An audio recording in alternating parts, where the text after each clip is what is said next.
നമസ്കാരം. പോസിറ്റീവ് തിങ്സിലേക്ക് സ്വാഗതം. കുറച്ച് ദിവസങ്ങൾക്ക് ശേഷമാണ് നമ്മളൊരു പോസിറ്റീവായിട്ടുള്ള ഒരു റെമഡിയുമായിട്ട് വരുന്നത്. നമ്മുടെ നാട്ടിൽ നിന്ന് ഒരുപാട് ചെറുപ്പക്കാരും മറ്റെല്ലാവരും തന്നെ തൊഴിൽ തേടി അന്യ സംസ്ഥാനങ്ങളിലും അന്യ രാജ്യത്തും പോകുന്നുണ്ട്. ഒരുപാട് പേര് പോകുന്നുണ്ട്. അന്യരാജ്യത്ത് പോകുന്ന പലരും നമ്മുടെ കേരളത്തിന്റെ മുഖച്ഛായ മാറുവാൻ പ്രവാസികളാൽ കഴിയുന്ന എല്ലാ കാര്യങ്ങളും ഇന്ന് കാണുന്ന കേരളത്തെ കേരളമാക്കി മാറ്റുന്നതിൽ പ്രവാസികൾ വഹിച്ച പങ്ക് ചെറുതല്ല. എന്നാൽ നമ്മൾ പോകുന്നത് ആ ഒരു വിഷയത്തിലേക്കല്ല.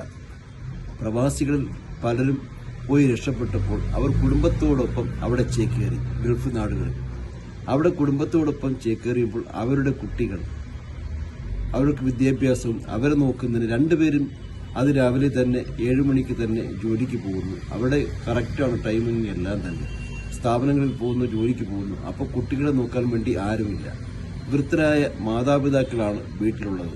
അപ്പോൾ വൃദ്ധരായ മാതാപിതാക്കളെ ഗൾഫിൽ കൊണ്ടുപോകണമെന്നോ ഒന്നിച്ച് താമസിക്കണമെന്നോ എന്നുള്ള ആഗ്രഹം അവർക്ക് അതുവരെ ഉണ്ടായിരുന്നില്ല. എന്നാൽ ഇന്നിപ്പോൾ ഒരു വീട്ടുജോലിക്ക് ഒരാളെ വെക്കണമെങ്കിൽ അവിടെ നല്ല പൈസ കൊടുക്കേണ്ടി വരും, നല്ല രീതിയിലുള്ള ചെലവ് വഹിക്കേണ്ടി വരും. അതുകൊണ്ട് സ്നേഹസമ്പന്നരായ നമ്മുടെ നാട്ടിൽ ഇവിടുത്തെ എല്ലാ കാര്യങ്ങളിലും അവരുടെ ആവാസ കേന്ദ്രം എല്ലാം ഉപേക്ഷിച്ച് നിർബന്ധിതമായി അവർക്ക് ഗൾഫ് നാടുകളിൽ പോകേണ്ടി വരുന്നു. അവരെ കൊണ്ടുപോവുകയാണ്. അച്ഛനും അമ്മയും എന്നോടൊപ്പം നിൽക്കൂ, മാതാപിതാക്കളെ കൂടെ നിർത്താനുള്ള ഒരു സ്നേഹമാണ് അവിടെ വരുന്നതെങ്കിലും അതിൽ ഒളിഞ്ഞിരിക്കുന്നത് അവരുടെ കുട്ടികളെ നോക്കുന്നതിന് വേണ്ടിയാണ് അവരവിടെ കൊണ്ടുപോകുന്നത്.